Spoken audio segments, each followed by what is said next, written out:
I recently read Man's Search for Meaning by author Viktor Frankl. The meaning of life is to make life meaningful.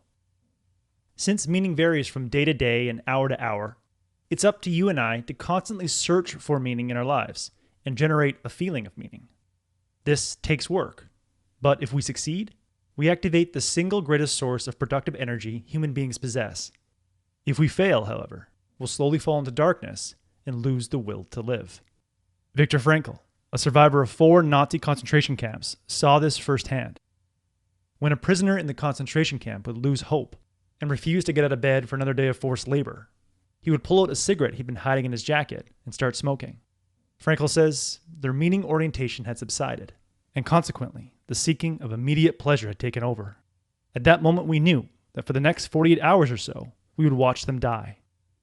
After spending 3 years in Nazi concentration camps, Frankl realized that it was often the loss of meaning that took prisoners' lives, and less the lack of food or medicine. After World War II, Frankl continued to see how critical meaning was in people's lives. As a psychiatrist, Frankl witnessed patients who lacked meaning be quickly consumed with addiction, anger, and depression. The loss of meaning had created an existential void in their life that was quickly filled with despair, like a poisonous gas filling up a room. But by helping patients through a form of therapy called logotherapy, logo which is Greek for meaning, he helped his patients fill their internal emptiness, eliminate despair, and activate an unlimited source of productive energy.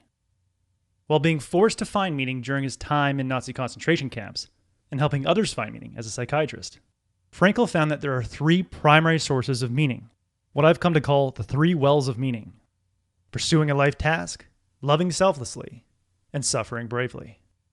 Meaning well number 1, pursuing a life task. When Frankl entered the infamous Auschwitz death camp, Nazi guards stripped Frankl of all his possessions and confiscated a manuscript he'd been working on for his entire adult life.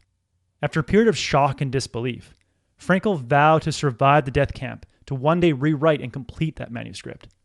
When he was suffering from typhus and on the brink of death, he used scraps of paper he collected around the camp and started making shorthand notes to start the reconstruction of his manuscript. Frankl knew that the manuscript was a piece of work that only he could write. No one had his collection of experiences, knowledge, and skills to bring that valuable work into the world.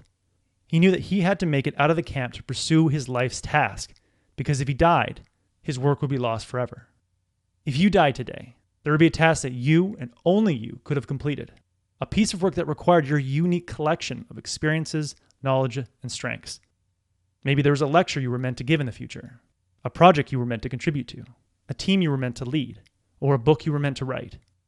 Frankl says, in the Nazi concentration camps, one could have witnessed that those who knew that there was a task waiting for them to fulfill were most apt to survive. So what task awaits you? If you don't know, set out on a quest to discover your life's task.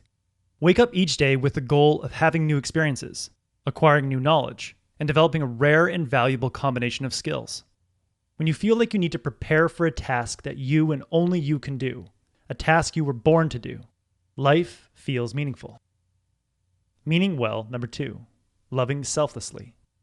Before the war, Frankl met a distraught woman who had lost a son and had another son who was severely handicapped. Prior to meeting Frankl, she had tried to commit suicide with her disabled son, but her son stopped her.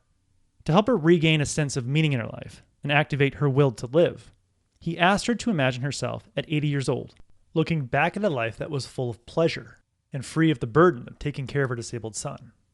After some reflection, she told Frankl, "Looking back as an old woman, I cannot see what it was all for. Actually, I must say my life was a failure."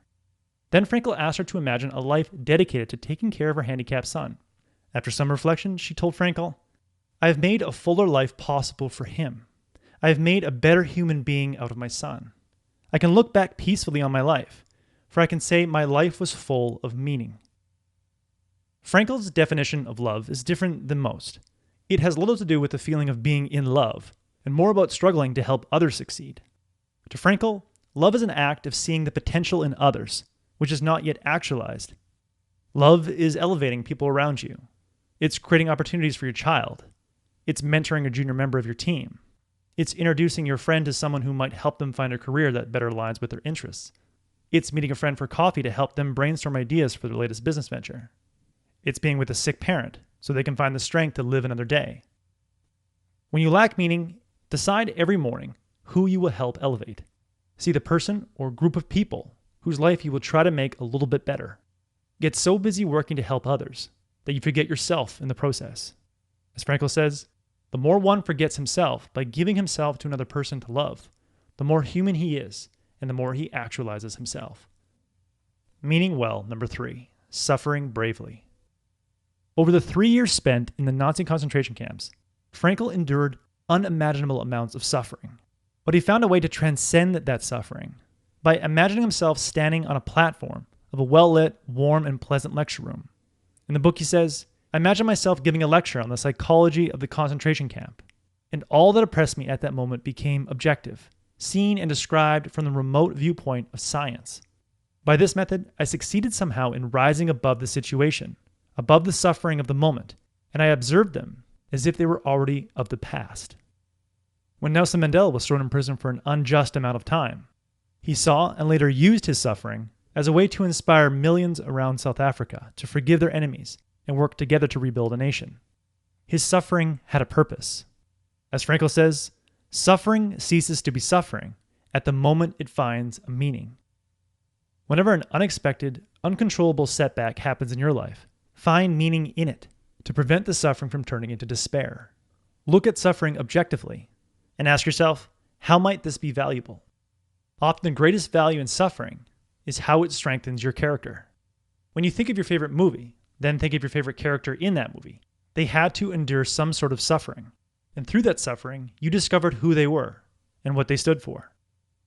Imagine yourself a character in a movie, and when you find yourself suffering, see it as an opportunity to strengthen your beliefs, your values, and your ideals, and inspire others by doing so.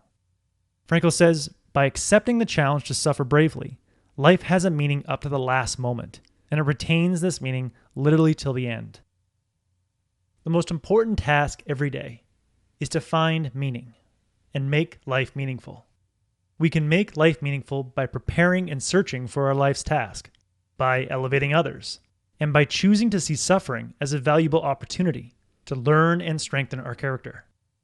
The more you're able to find meaning from hour to hour and day to day, the more likely you'll get to the end of your life and be proud of the life you lived. That was the core message that I gathered from Man's Search for Meaning by Viktor Frankl. This book will change the way you look at your work and life. I highly recommend it. If you would like a one-page PDF summary of insights that I gathered from this book, just click the link below and I'd be happy to email it to you. If you've already subscribed to the free Productivity Game email newsletter, this PDF is sitting in your inbox. If you like this video, please share it. And as always, thanks for watching and have yourself a productive week.